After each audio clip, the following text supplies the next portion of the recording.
thank the Harvard College China Forum for its kind invitation. I am a politician, so I have traveled and met people from around the world for my work.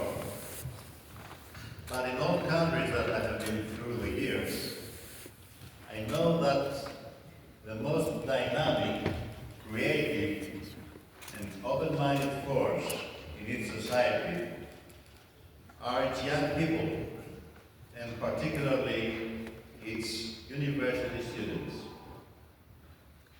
I became engaged in politics and public affairs for the first time when I was in university through the student movement.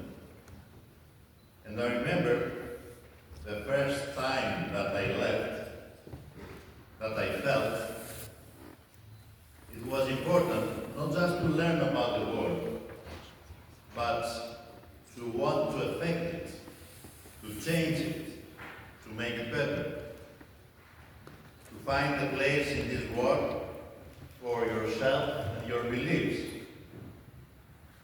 And I want to congratulate you in your initiative to try to open the public discourse on US-China relations and the role of China in global developments.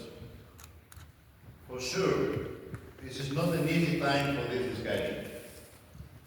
Maybe this is the most difficult time for relations between the United States and China.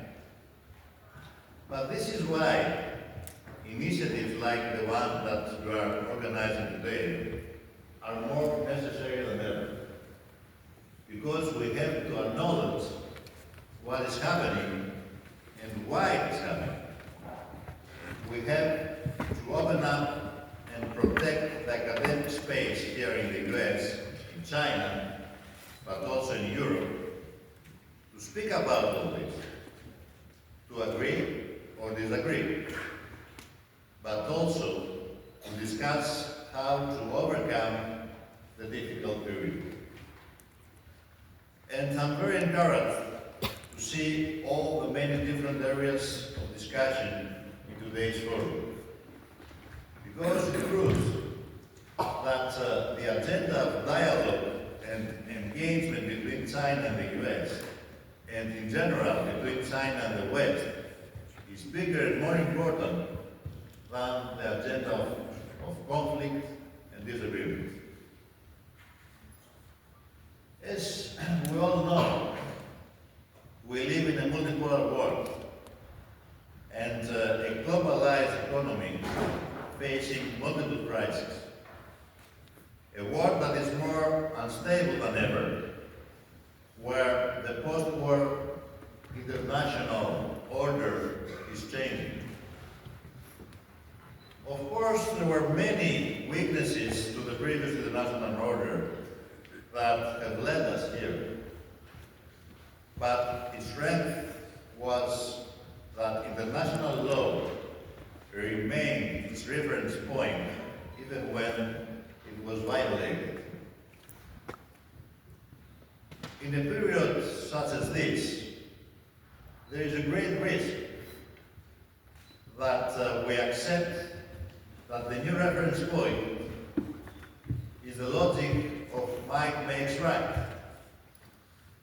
And we must not accept that.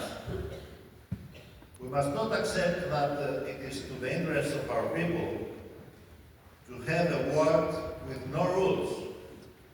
We must work for a world with better rules. And that means that each of our countries, no matter how big or small, has to be brave and clear, not only in asserting our people's interests in the short term, but in consolidating them in the long term on the basis of new agreements and new multilateral arrangements. That means that first of all, we have to speak about our common challenges. We saw recently how the global pandemic affected us all, and we see every day the consequences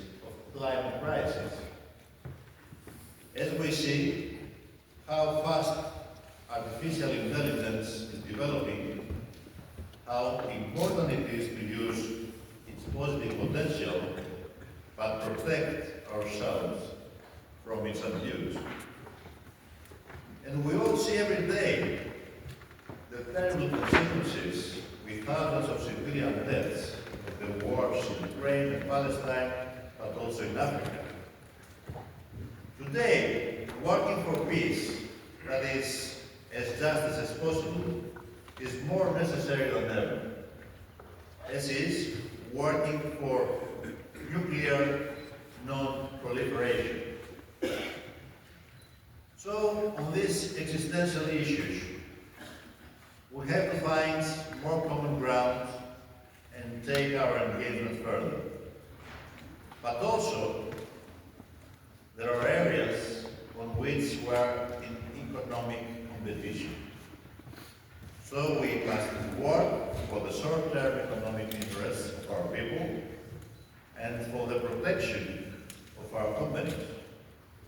But at the same time, we must keep in mind that in the longer term, the economic interests of our people are tied to our interdependence.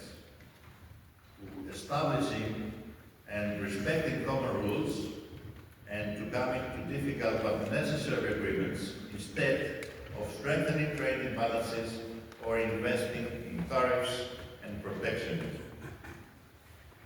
So it is up to all global economic forces to recognize how important it is to find space for dialogue and engagement and not to descend into the vicious circle of mutual destruction. And if one global force does not see this, then the others should continue together in a path of engagement until it does. Finally, I think it is important that we speak about the areas in which we disagree. China is a great but complex country, full of contradictions.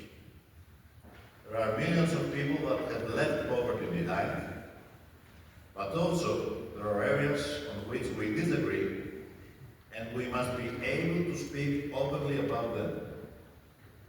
Whether it is respect of human rights, for example in Xinjiang, or respect of good neighborly relations and sovereign rights. There are many today in China and the West that use the famous Deng Xiaoping quote, no matter if it is a white cat or black cat, it's a good cat if it eats mice. This is an important quote, but it gives the message that economic efficiency is the only criteria for our work. So I believe that there is an even more important quote, Chinese quote: seek truth from facts. And what I believe the facts show us is that each country has its own path to progress, but economic and political progress are interconnected in our world. I had the great pleasure of visiting officially China 3 times as a Prime Minister. Each time I spoke with my counterparts about the historic role that China has held for Eastern civilization, and of course for the role that Greece has had for Western civilization. And the many commercial, diplomatic, but also philosophical connections that our civilizations had through the centuries. I think today we must speak more about this word, civilization. Will we be able to use this word 40, 50 years from now? Speaking about the common technological and diplomatic architecture of dialogue and engagement that unite us? Or we will just be referring to nations that converge or clash based on their national interests, or on the interests of a small number of their billionaires.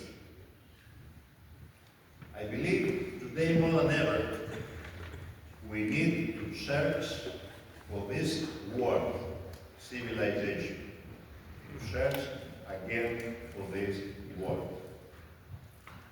And I'm very glad to see young students searching for it today, speaking about economics, speaking about sustainability, entrepreneurship, biotechnology, education, technology, innovation. And in these very dark times, I feel very privileged to be a part of this very hopeful process. So thank you very much for your attention. Thank you.